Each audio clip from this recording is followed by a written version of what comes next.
Sorry, I'm always nervous about this one. So I'm Jemima. Thank you for the very kind introduction. I founded Mums for Lungs in 2017, early 2017, and by now we have expanded to 3 boroughs, 4 boroughs. So there is the original group I started in Brixton, Lambeth, Southwark now, and then there is a group in East Sheen, Richmond, and another group in E17, Waltham Forest. So all Mums for Lungs group campaign on local London-wide and national air pollution issues, from providing input to local air quality plans, to lobbying government, to talking to parents a lot, to talking a lot to councils. And one of the things we are really strongly behind is school streets, for a number of reasons. So one of the reasons was already mentioned, because it changes the atmosphere at the school gate. But, you know, we're not Mums for Peace, we're like Mums for Lungs. So we are really thrilled that school streets have been shown, even in like evidenced research recently, that they reduce air pollution around the school. At the drop-off and pick-up times, there is a lot of air pollution, because air pollution in London is strongly coming from traffic. Cars and other road vehicles are not the only source of air pollution, but they are a very big source of air pollution.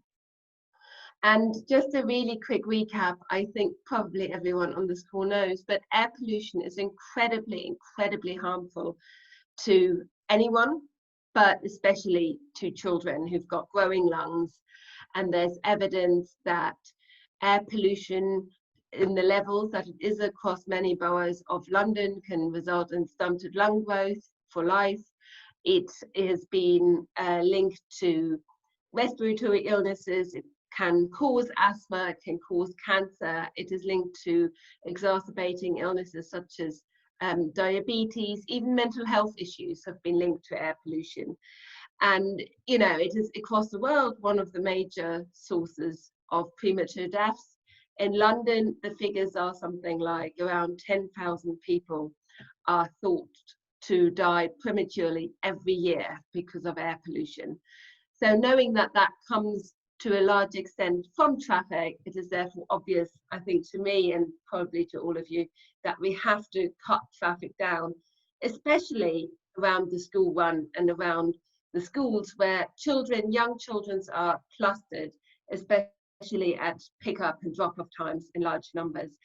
There was a UNICEF report which showed that kids are disproportionately exposed to high levels of air pollution during the school run.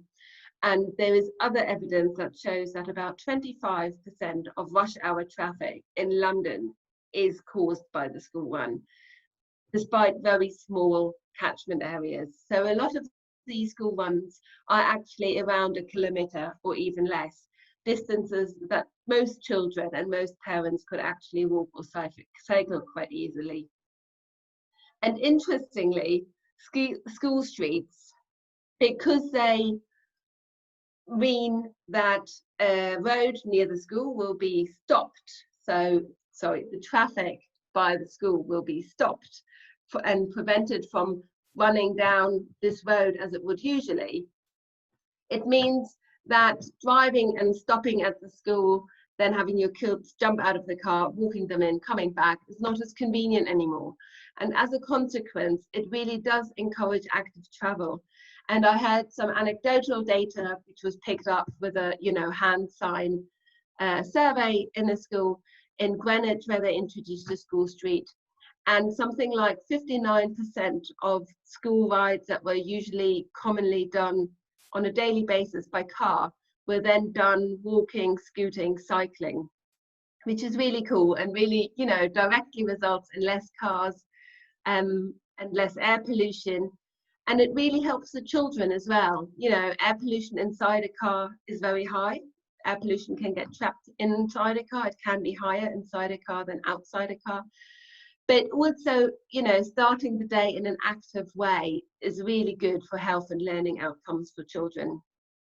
The other point is, as Lucy, I think, said, is that the environment around the school really changes. If you have a look at this picture on the screen, you can see, you know, drawing on the road. That is only possible if there's no cars, obviously.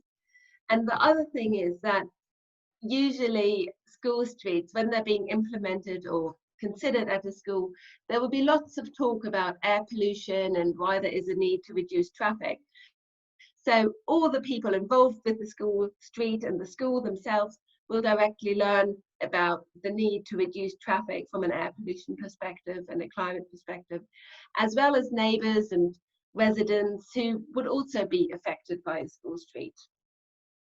So it is a really strong awareness raising mechanism as well. And if it is paired with strong posters, it will also get the message across to people driving past the school street.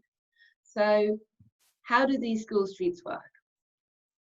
So basically, they are temporary road closures around schools at drop-off and pick-up times. They're only on term time, they're only Monday to Friday. And there are two ways of implementing them. So they can either be implemented through an ANPR camera, which is a lot more costly, but means that residents or local businesses and blue badge holders can apply for an exemption. So they will be still allowed to drive through with any repercussions. But anyone else who drives through the specific times of the school street, for example, 8:30 to 9:30 and then 3 to 4 p.m. in the afternoon, will be fined, and usually very quickly changes their behavior. Another way of doing them is doing them via barriers, and it sort of depends on the road layout, the road setup, and the council as well, whether the school and the council agree to put up a barrier, which is usually removable bollards, either sort of sideways bollards that can be pulled out and pushed back, or bollards that come up with a key are pulled up from the bottom up, built into the ground. So so it's really an amazing scheme in a way. It's pretty simple. It's not very aggressive in any way. We're talking something like I think I did the maths and it was something like 390 hours a year only would the road be less accessible to everyone. So why are there all these emergency school streets happening, and what is the deal about it? So right now we are incredibly excited as Mums for Lungs because we've been campaigning for school streets for over 2 years now, and suddenly there is this announcement that possibly something like 400 new school streets could be implemented by Christmas. And they are actually a direct response to COVID-19 and what that means for everyone. So basically, as a result of COVID-19, there is a lot more traffic going around. A lot more people are choosing to drive because the public transport capacity is significantly lower. Pavements can feel very narrow, not enabling any social distancing. And as a consequence, a lot of schools and councils have decided that they want a school street like the one in the picture here, basically enforced by these bollards that are removable ones. And if you have school streets like that, they are completely safe, so no car is going to drive through there. And that means that the children and the parents can spill out into the road instead of standing on the very narrow pavements at drop-off and pick-up times. So it means that anyone walking through the, pedestrian not linked in any way to the school, can be safe and can walk in distance from the parents and the children, and will be, less worried about corona.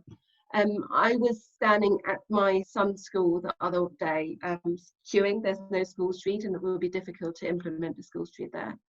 And there was this, long socially distanced queue of parents and kids and prams, and it already feels pretty unsafe. We're all worried about older, younger siblings running onto the road or something like that. But then actually an elderly woman was walking past us, and she was sort of trying to stick right to the other edge of the pavement and tripped on the curb and then had a bleeding knee. And I was like, oh my God, this feels so unsafe and so, you know, difficult. This is not fair on this woman who just wants to do her shopping and she's trying to stay away. You know, with a school street, that kind of stuff is really possible. So, you know, it is much better for everyone involved, even if you do not consider the air pollution impacts.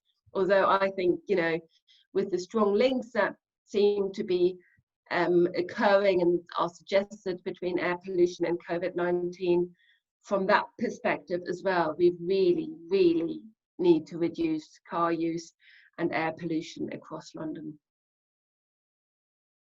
So I'm hoping that not everything I've spoken to about so far has been absolutely known to everyone. Anyway, I hope this is perhaps the more interesting part, how to campaign for an emergency school street.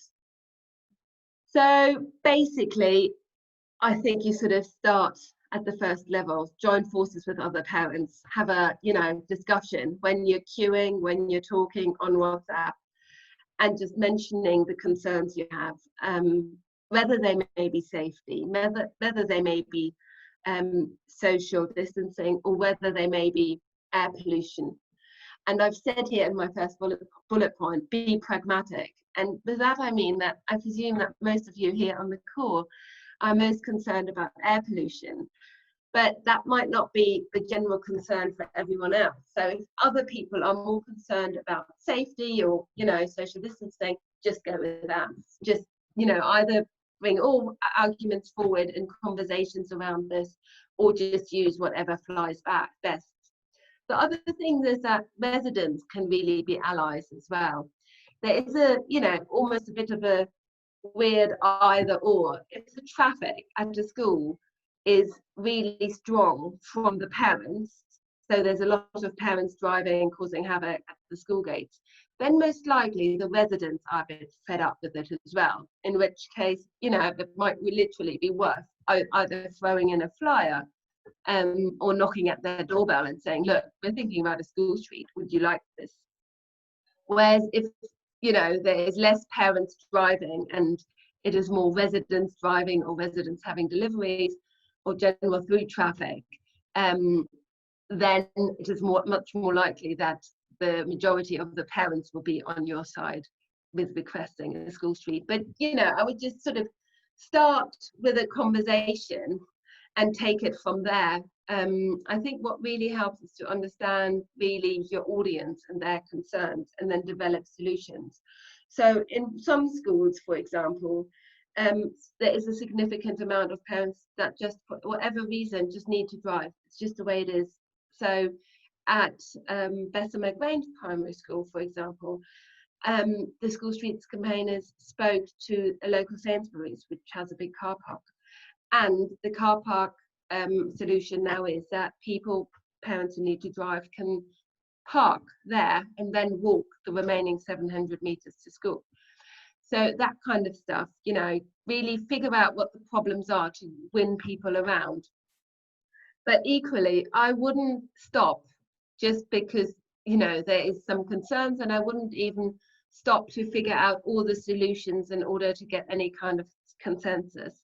I think we need to accept as clean air campaigners that all these solutions that do inconvenience people, and restricting driving does inconvenience some people, are going to be to an extent controversial. So if you just have a few people who agree with you, 4 or 5, that's a really great starting point. And you could use a template letter on the Mums for Lungs website to write a letter to the school or to councillors and council, or a letter to all of them. Depends on how you think the relationships are and where your allies are. But, you know, 4 or 5 people who sign a joint letter, and then if you're lucky, another 2 or 3 people who would like send the head teacher an individual email, is a really great starting point to get this kind of conversation started and see what the head teacher think. It is important to get the head teacher on board. and they are the best advocates for school street towards the council. We've heard from head teachers who are absolutely opposed to school streets because their teachers need to drive. Again, in that case, you know, I would look for solutions such as what is called a park and stride scenario, where you find a car park where the teachers can leave their cars, or, you know, have a chat if the teachers do generally arrive perhaps quite early anyway, so they would perhaps be in the school anyway before any kind of bollard or camera fining system comes in force. So the councils, this is just sort of background, and is that councils generally are more favourable towards school streets on schools who have a good track record of action on active travel, or those who have safety issues. So when you're outlining this kind of discussion and taking it forward with the head teacher and then with the council, it is really good to bring all these arguments up if they, you know, if your school fits the bill. I generally think that you need to get the head teacher on board, and probably it's best to speak to the head teacher first and hope that they are supportive. But it can also go the other way round. So in some boroughs, the councillors are quite proactive and will sort of suggest to a school that they get a school street. So it is always worth it dropping the local councillors and the cabinet member for transport or environment an email as well, and see, you know, where the alliances are, and you know, hopefully there will be a lot of force for a school street. So there's a number of resources which I think are really helpful in campaigning for a school street, with, you know, lots of detail. There's the Hackney's Toolkit, which is particularly useful for councils and schools to really understand what a school street is. And our website has an emergency template letter, a school streets flyer to sort of raise first awareness of it, a campaigning guide, which I hope would be useful to all of you, and a webinar recording from a webinar where we had a teacher, a parent who campaigned for a school street, and an amazing officer from Camden Council who's really an absolute expert in school streets. So I think that might really be worth joining as well. There's lots more info, as I've sort of outlined here. We've got a Facebook group which is called Mums for Long School Street, which you're all very welcome to join. And of those parents who give us permission and their contact details, we map them with other parents from the same school if they, if we have other contacts to, you know, already help you have the 2 or 3 other parents who are in support of a school street. Yeah, so I hope that was sort of helpful. I'm here for a Q&A, obviously, and really please do get in touch, because, you know, we talk to a lot of parents and counsellors and head teachers on a weekly basis, so we really want to help everyone working on school streets. Thank you so much, Jemima. That was brilliant. There was just so much information there, and tips and really good advice on how to campaign to get your school streets to actually happen, because I think so many parents feel a bit lost when they've got a really good idea to do something, but where do they start? And you know, we're quite often asked in meetings, well, what do I do? How do I actually get it going? So that's really concrete, solid advice. So thank you, and I'm sure everybody else would like to say thank you too. You know what, I've just forgotten 2 points which should have been on my slide. So if it is possible, take other people who would be interested in campaigning with you, or ideally like a head teacher or counsellor, to a school street that is local, to have a look at them. That, you know, in some cases can be done despite COVID restrictions. And the other thing is that there is this really good film, which I should link in my presentation, which is the London cycling campaign film about the school streets on Hackney Fields Primary, something like that. And that is, I think, a really powerful tool. I think it's a 5-minute film, and I think that's really worth showing people who are already a bit interested, to sort of get them on board. So that's really about kind of getting real experience of what the streets are like, and then trying to explain to people and show people what the problems are then. so they kind of can really see for themselves. Yes. We were given advice to take videos and photos and like show problems that, you know, we experience on a daily basis in terms of our campaigning. Does that help? I think that's really helpful, in particularly for the council, right?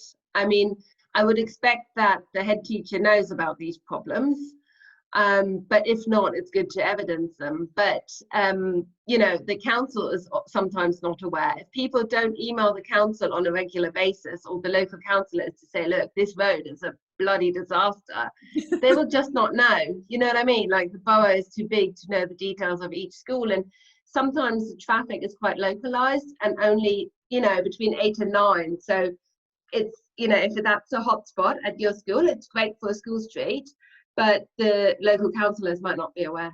Yes, so it's about gathering that evidence and Yes. presenting it in a way. I know we're going to move on to a Q&A, but I've got a quick question that I'd like to jump in and ask first off. In terms of head teachers, you know, you mentioned it's really important to get them on board. What if your head teacher is not feeling as enthusiastic as you are about your school streets? What can you do to kind of bring them on board, or to see it as a positive? So I would get that kind of evidence, the bad stuff and the good stuff, and I would team up. So if you are then have, let's say, 5 or 6 parents, I would never write a joint email, but I'd like drip feed him emails, you know, Monday, Thursday, something like that, because then it feels like it's much more emails. And equally, each of those emails complaining about the traffic, the COVID, the pollution, the safety, whatever it is a reminder that there's been an email before. Whereas if you send one email, 6 people sign, you're sort of a bit stuck. You know what I mean? You can send them a reminder and say, hi, we'd really like to talk about this. You can do it once more, but if they don't get back to you or not open, it is not as much. Whereas if 6 people sort of write consecutively, 6 people can follow up and request a meeting. So, you know, you're sort of making a point more clearly, and it can, I think, psychologically actually feel like it's more people raising it if you get lots of emails, whereas one email with lots of signatures is really useful, I think, when you've already really clearly made your points. Yeah, that's really interesting, actually, having 6 different kind of points coming into the head teacher, so that they feel that sort of more regular yes up. You know, I heard that head teachers get up to 500 emails a day. They're not going to respond to everyone. Yeah. They can't. They'll really like pick and choose, and you know, I guess about 450 of them they have to immediately forget to go. So, you know, only if you sort of make the points again and again can you sort of get through the jungle of emails. Yeah, well, yeah, thank you. That makes a lot of sense. Everybody, if you'd like to, you can either put questions on the chat and I'll ask Jemima, or if you'd like to ask a question, please find the hand function if you'd like to jump in and ask a question, and I'll try and get the grid view up so I can see everybody. But I have, there is one question already in the chat from Helena, whose daughter goes to school where they live, and there's adjacent to 3 main roads. So is there anything that can be done when a school is on a busy main road? And is there any evidence that suggests school streets displace traffic onto neighbouring streets, stroke roads? So straight into the displacement discussion. So I don't think so. So what I've heard from the school streets I've seen is that generally it sort of calms down an area. There is always a risk that some people would be running and then driving on a different main road, but a lot of the people who would be driving to the school or using that road are likely to be parents to an extent. They will just stop driving, hopefully. You know, they will still have to go to the same destination, so they're not going to be displaced. The other thing is, though, that if you really have a main road, I don't think there's been a school street implemented anywhere at a main road. And I think for the time being, we sort of have to accept that we live in a society where, you know, it is just considered more important that big roads are kept for cars to an extent. But from an air pollution perspective, there is a lot you can do. So one thing is obviously thinking about green screens, thinking about changing the entrances to the school. Is it possible to have these kids come into the school and wait, you know, at the other side? Is there any other entrance? That kind of stuff. You know, that kind of things. Obviously, there might be things you can do on main road schemes with like cycle lanes. If you have a cycle lane between the school and the car, you know, the bit of the road where all the cars drive, A, that will really encourage lots of people to cycle, but B, you just have another few meters between the kids and the cars, which is great from a road safety perspective and really great from an air pollution perspective. When it comes to air pollution, every meter helps. So, you know, that kind of thing would really make a big difference to how much air pollution the children inhale at the school gate. Sorry, was that helpful? Yeah, no, that's brilliant. I think that's it's really interesting. So you were talking about other measures as well that can be introduced for main roads. And Caroline Russell has also suggested, has mentioned that Canonbury School has plastic barriers outside, creating an extra space for distancing. I'm working with the head to try and get the pavement permanently widened, which I guess also comes back to your point about every metre helps in terms of reducing children's air pollution, exposure to air pollution. There was the other part of the question from Helena, which was, is there any evidence that suggests school streets displace traffic onto neighbouring streets? So I don't think there is, but I guess there must be. So I don't know if it has been studied in that much detail. There is a report by Sustrans and the Edinburgh University, which I'm going to send my presentation around, which I've linked to, and that might have some details on it. So there must be some kind of displacement. My argument would be in that context that you are protecting a lot of children who are at the school gates, and the displacement has to be quite limited considering you are only doing this during term time twice a day for an hour.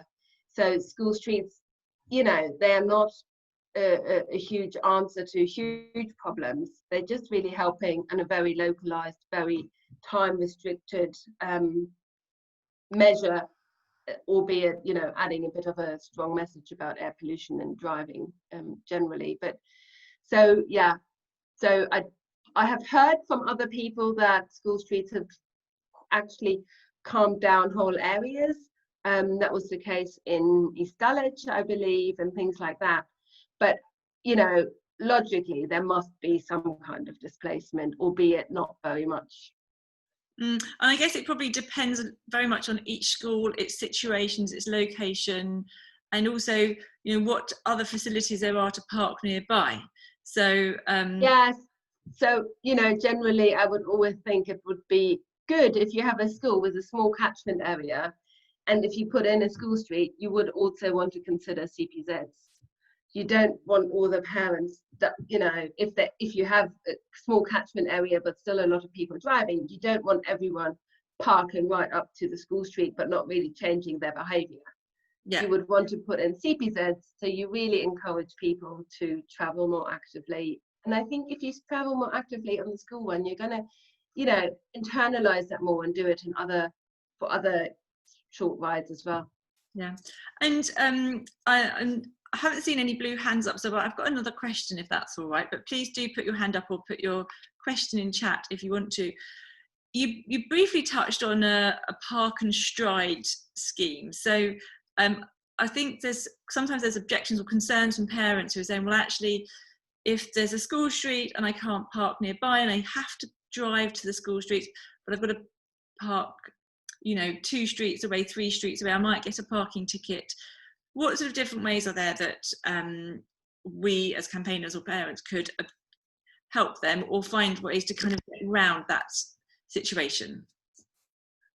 Well, I think, you know, this goes exactly to knowing the real problems and what's the real concern. So do these people live too far away and have to drive, or are they rushed? What is the exact problem? And things that might have been problematic in February, or reasons why people didn't were, once supportive of a school street in January, February, might have changed, because work conditions, traffic conditions, all of these things have strongly changed. So, I would really figure out what the exact problem is. But you might be able to say, how about we support a walking bus? Perhaps there's actually 7 kids in the reception class that, either drive to this car park that we can organise via the local Sainsbury's, and these parents can walk together, or one of the parents can walk with 3 kids that actually, also walk along there. So I think if you sort of really understand what the problem is, the solution feels often quite pragmatic. And someone said to me, I have 3 kids at 3 different schools in the morning. I do not have time for these lengthy schemes, like stopping at the end of the road and walking in. And, I suggested that they figure out if there's any other parent who might be willing to meet with them at one end of the road and walk down with their kid, that they just say goodbye to their kid at, 10 minutes earlier than the school begins, at this certain point where they meet another parent who has the time to walk down. And then they could just, go on and do the next kid. I really love that. And I think there's that, it's in a way, it's kind of about building a bit of a community as well. You do school buses or families walking kids together to school, that's building on relationships and kids spending time together. I think that's such a great answer. Miranda has her hand up to ask a question. So I'm going to unmute you, Miranda. Would you like to, you might have to unmute yourself. Would you like to ask your question? Yeah, at my kids' school, there is a school street, and it was put in by the council last year. But I don't actually think a lot of the parents are aware it's even there. Like, I've seen people looking both ways before they cross the road. And I find it really helpful because when you're leaving school, you can just immediately cross the road and get away from all the other parents. So just for the COVID, it is actually really helpful, as well as obviously all the air pollution things. But I had previously wanted to try and arrange some kind of event in the road or something to sort of celebrate it and raise awareness, but that's obviously not possible now because of COVID. So I was just wondering if you had any suggestions of how I could work with the school to raise awareness amongst the other parents that the school is actually closed during those times, and you can go in the road, and you can sort of also escape the sort of throng of parents that way as well. So is it properly closed with bollards? No, and actually sometimes cars do drive down it. It's also not the main, it's a side street, and there is quite a busy sort of main road that the school is on. So, in a way it's not ideal because the sort of the main polluting road is open. But it is still quite helpful because there's a sort of side exit, and it does just allow you to kind of get away from all the other parents really quickly and easily once you leave the school gates. You're not sort of walking on the pavement and kind of getting mixed up with them all if you want to try and avoid them. So the one thing I can offer is that, we've made these posters, can you see? Well, obviously sideways, but they said heart at school street, car free, healthy kids, thank you for not driving. So if you drop me an email, mumsforlungs@gmail.com, I can send you 10 over if you want to put them up.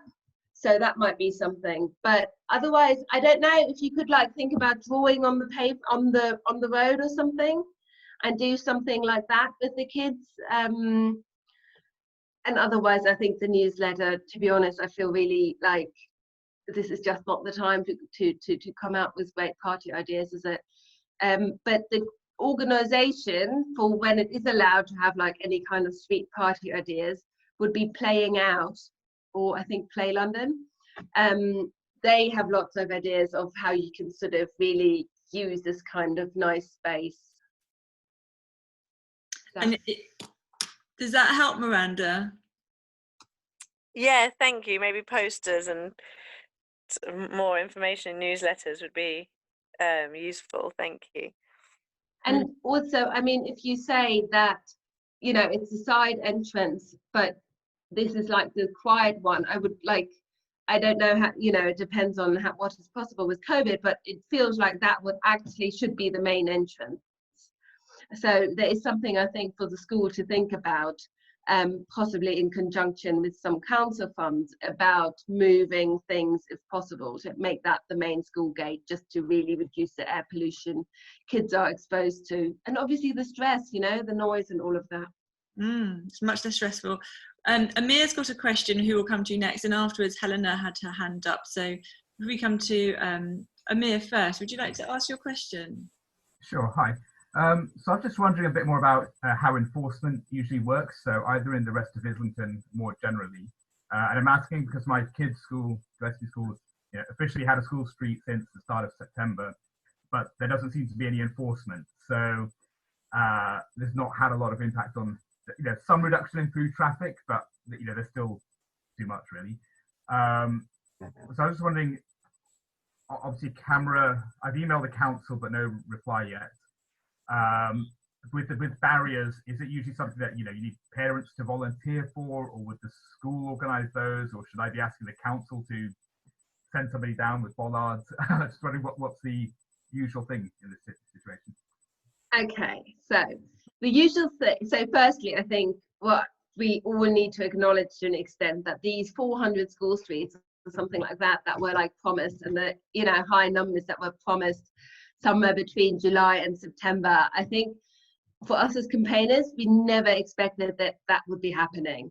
So, there've been high numbers promised, high numbers implemented, and I think councils have like completely depleted themselves in the process of making this possible. So I think there will be teething problems, and I think it's, we just have to accept that to an extent. But you're lucky Caroline Russell is on the call, and I believe she is a councillor in Islington. So if anyone can help you with ensuring that your email gets responded to, it's her. And generally on the enforcement, so there's two ways. So one is the camera way.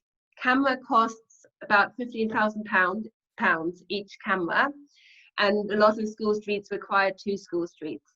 So that's quite a bit of funding from a council perspective. The funding for school streets comes from councils.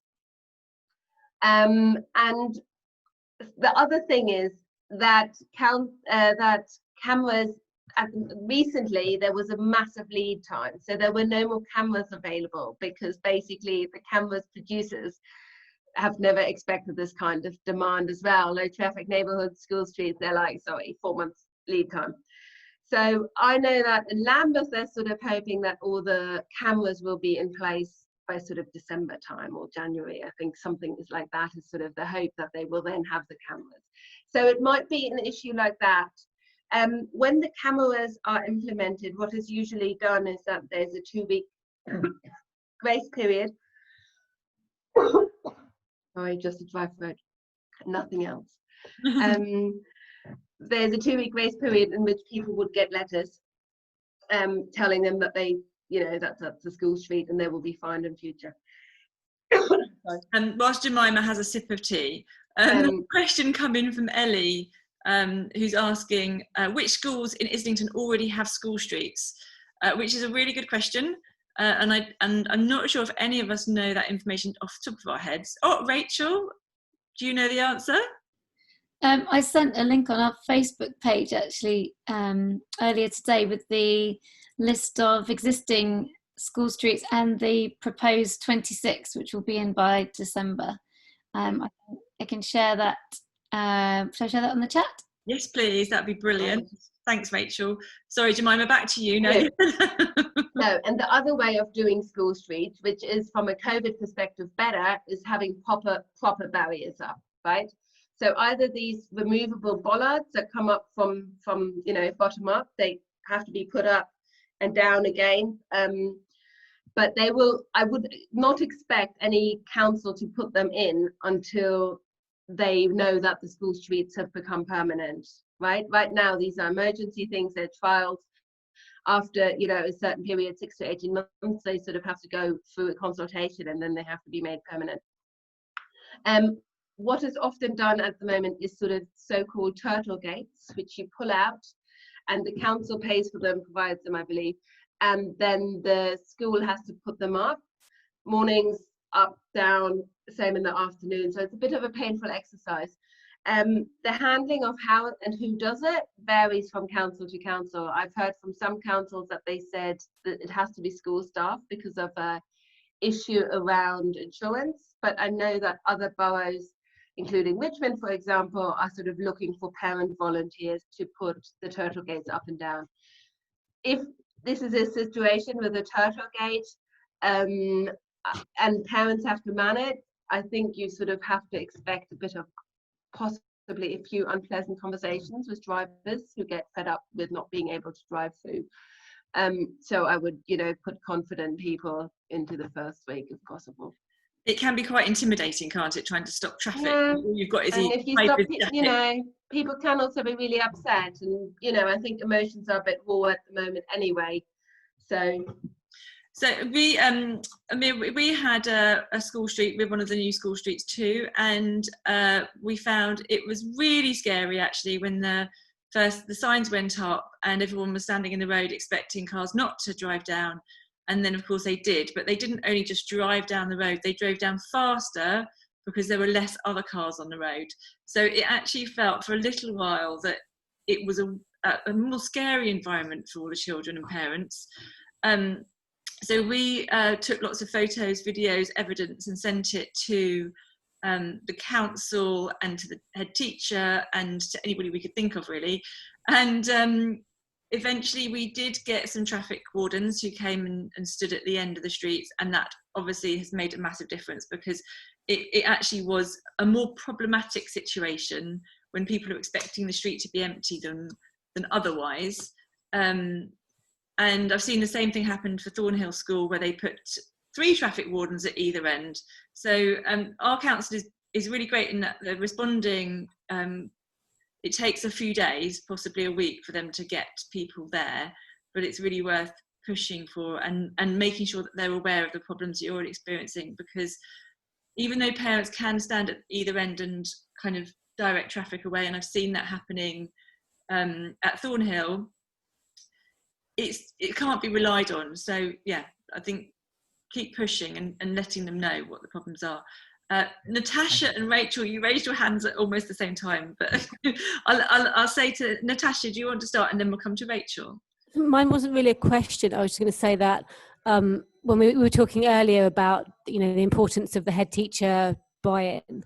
I'm a parent at Yearbury School, which is a really relatively quiet position. Obviously, we've got other issues with Ocado and stuff, but it wasn't a difficult street to make a school street.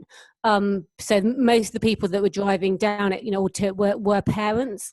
And so having the head teacher on board was absolutely probably the most important. So the most important thing, because it meant that, she has obviously a lot more authority with the parents. So if she said, you can't do this, in a way that I think, without actually having the people there, it just meant that she could send an email and say, you're not to do this, and people did actually they might have a whinge about it, but they did take notice. Thanks, Natasha, that's great, that's really helpful. And Rachel, have we lost Rachel? You're there, we've lost your video, but do you want to ask your question? Sorry, I'm just having to get some power. So if you want to come back to me in a second. Okay. Has anybody else got any other questions before Rachel asks her question? Because I think we'll wrap up soonish on this and kind of get down to sort of more open forum in terms of how we might work with Mums for Lungs going forward to reduce traffic. But Rachel's back with her video, so you can ask your question. I was literally about to just get cut off. Just at the moment, I was going to ask my question. Lucy and I have children at the same school, so just Lucy's made one point about how we experienced it. I think the other issue that struck me was that it is quite an interesting opportunity to talk to parents, teachers about the issues around it. And do you have any experience of people actually actively informing or kind of giving information out to parents at the time of the school street to kind of highlight the awareness of why it's happening, air pollution, the problems. Is that something that you've kind of had linked to the school street as a sort of awareness raising exercise? Yeah, I think a lot of schools have sort of done like air pollution sessions, or, you know, science, climate, all of that science of stuff in the context of their school streets and why they're doing that. And at many school streets, you can actually sort of see self-drawn pictures by kids saying, you know, no to pollution, cars fart, that kind of stuff, which is really good and sort of, you know, really makes clear that the children have been thinking about it in their lessons.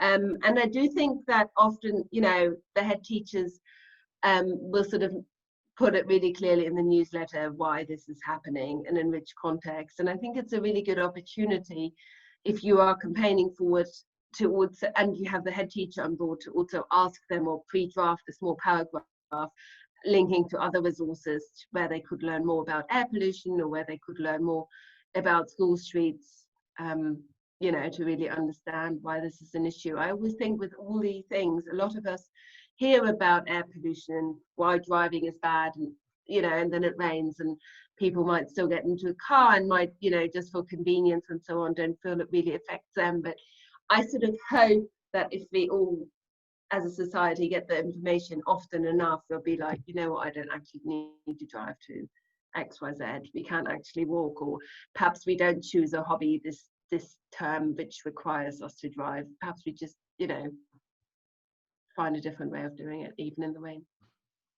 Thank you. That's really helpful. I was going to say, I think what I think I'm noticing now, it's been going for a little while, is that parents are just parking around the corner. CPZs. Get the local residents to campaign for them, because if they are affected because they can't park their cars, they might be annoyed. Great.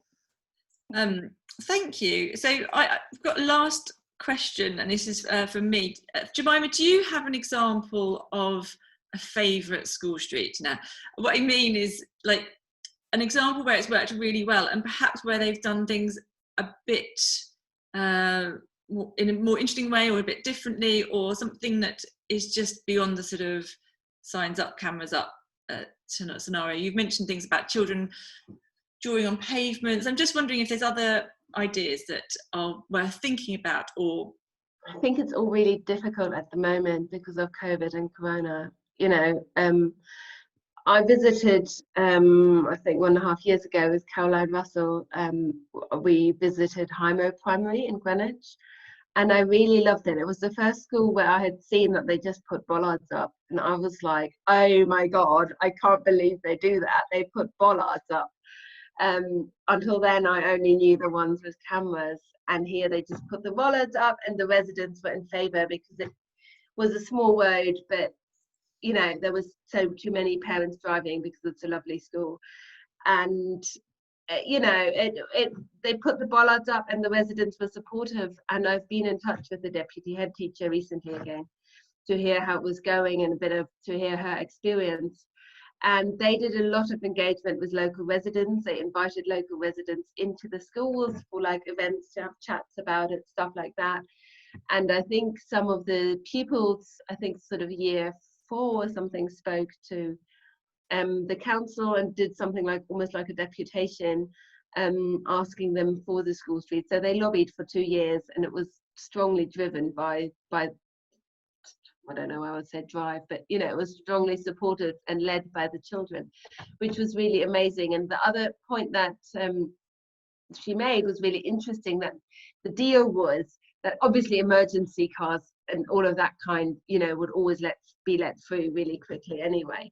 They have a key, but residents too they would lower the bollards if residents would come up. And she said at the beginning, sometimes it happened and residents would come, or they would say, look, it's a delivery, it's really urgent, just have to put it down. And they would do it, just let that car through. And she said that has completely stopped. So, you know, no one feels the urge to drive at that time anymore. But it's, I think, also really reassuring to hear that you could let them through. So, you know, if you have a carer or things like that, you know, there are ways around making about the difficulties and making it possible for everyone to still do whatever they need to do. That's a really nice reminder, actually, that there are plenty of people in the community who might need access at some point, and that I think Islington Council have allowances for that, so that if you're disabled, that you can have a pass during those times if you needed to access for some reason. So I'm a bit of a geek. I have actually got a favourite school street in Islington, which I agree, and money is really tight, and I think Islington Council is working super hard to get out as many school streets, and that's the priority at the moment, which is amazing. They've absolutely got their priorities right. But pre-COVID, they did a brilliant school street off of Moorland School, which is a primary school, and they've recently refurbished the school, but actually what they did on the road was they laid down coloured tarmac and shapes. So they created bollards, and the traffic has to snake around the bollards, but also there are these lovely big red and green and different coloured patches of tarmac, which immediately tell you that you're entering into a different zone, and it's not suddenly this kind of very strong dark grey black tarmac area that feels totally suitable for cars. And visually, you're informed that this is a school area.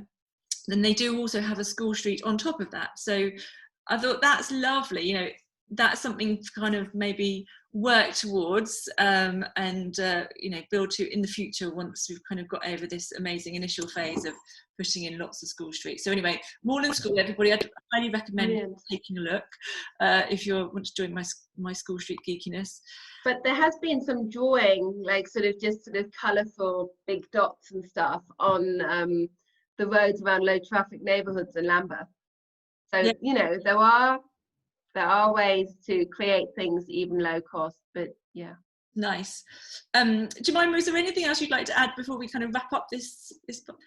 Great. Well, can I just say a massive thank you for your presentation and all your tips and advice this evening, because I've learned lots. It's really inspirational, and I think on the back of it, it kind of really helps us kind of put package together for people that are thinking, well, how do I do this? So brilliant. And it's just really nice to meet you. I know we campaign and meet on Twitter, many of the groups. So yeah, it's great to thank you for joining us this evening. Yeah, thank you for having me.